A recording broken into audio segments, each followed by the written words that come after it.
Bienvenue sur Digital News de la semaine 36 de l'année 2025. On démarre avec une nouvelle qui va ravir plus d'un parent et enseignant. L'Éducation nationale dresse un bilan ultra positif du dispositif portable en pause au collège.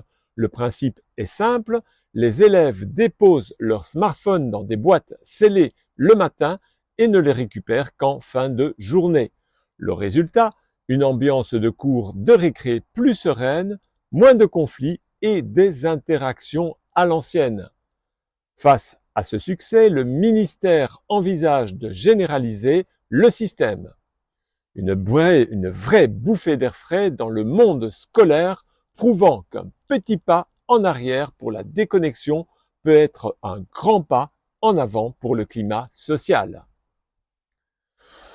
On passe du local au global pour une surprise de taille.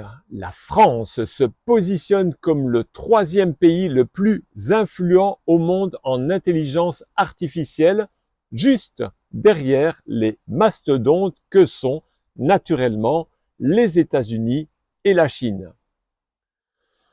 Cette montée en puissance n'est pas un coup de chance, mais le fruit d'une politique d'investissement et d'une combinaison de facteurs. Une recherche académique de pointe, une forte concentration de labos de R&D des géants de la tech et un écosystème de start-up dynamique avec des pépites comme Mistral AI. Un sacré coup de projecteur sur le génie français. Parlons maintenant éducation et intelligence artificielle, un sujet qui fait débat. Aux États-Unis, 85% des étudiants utilisent déjà l'IA générative pour leurs travaux. Non pas pour tricher, mais comme un assistant personnel pour résumer ou organiser leurs idées. En France, la question est posée. Comment motiver les étudiants quand l'IA peut faire leurs devoirs pour eux? La solution, plutôt que d'interdire les établissements, apprennent aux élèves à s'en servir de manière éthique pour développer leur esprit critique, leur créativité et leur capacité de résolution de problèmes. C'est le cas de Google avec Gemini, qui se transforme en véritable prof particulier capable de créer des quiz ou des fiches de mémorisation. Une révolution pédagogique est en marche qui met l'accent sur les compétences que l'IA ne peut pas encore remplacer. L'IA n'est pas qu'une histoire de jeunes diplômés. Une étude LinkedIn révèle qu'un professionnel sur 3 cache son faible niveau en intelligence artificielle par peur du jugement, un phénomène de l'IA-anxiété qui freine son adoption en entreprise.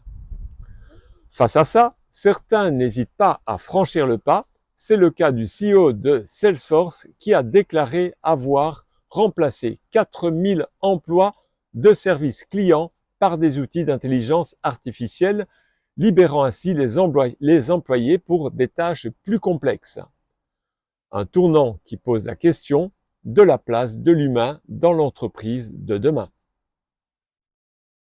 L'intelligence artificielle, c'est aussi un marché qui explose. De jeunes entrepreneurs de 22 ans gagnent déjà des centaines de milliers d'euros en exploitant l'IA générative pour automatiser des tâches.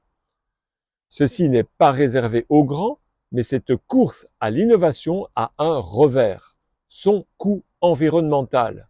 Derrière chaque requête à ChatGPT et d'autres intelligences artificielles se cachent des data centers surpuissants qui consomment l'équivalent de la consommation annuelle de plusieurs foyers. Un défi pour des entreprises comme OpenAI qui prévoit de construire des usines à intelligence artificielle pour soutenir leur modèle toujours plus gourmand en énergie.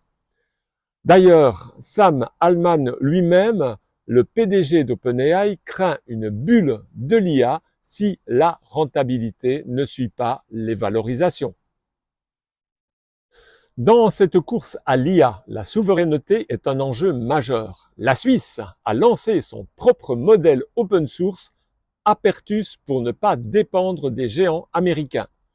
Pendant ce temps, Google frappe fort avec une version de Gemini sur serveur local pour garantir la sécurité des données d'entreprise.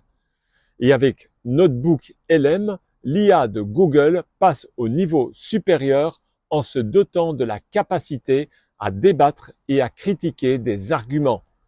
Une compétence qu'on pensait exclusivement humaine. Google est partout cette semaine. En plus de l'IA qui débat, le géant a remporté une victoire judiciaire de taille. La justice américaine a rejeté la demande de céder son navigateur Chrome, consolidant ainsi sa position dominante. Côté innovation, Google Meet se dote de la traduction en temps réel qui réplique le ton et les émotions, une prouesse qui bouscule le monde de l'interprétation. Les autres géants ne sont pas en reste. Xiaomi déploie sa version 3 de son système d'exploitation HyperOS pour une meilleure interconnexion entre ses appareils, se positionnant ainsi comme un rival d'Apple et de Google. Et justement, chez Apple, l'intelligence artificielle fait face à des défis internes, avec un exode d'ingénieurs de la division Apple Intelligence attirés par la culture de recherche et les salaires des concurrents. Enfin, deux faits marquants nous rappellent que la technologie est aussi une question de puissance mondiale. La Chine mise sur la science quantique pour s'imposer en se concentrant sur des applications concrètes comme la cryptographie quantique. Et dans l'espace, la tension monte, un satellite chinois aurait détruit un satellite Starlink de SpaceX à l'aide d'un laser. Cet incident soulève des questions sur l'utilisation militaire de l'espace et la sécurisation des orbites. Rendez-vous dans ma bio pour en savoir plus. À la semaine prochaine pour une nouvelle revue de presse digitale.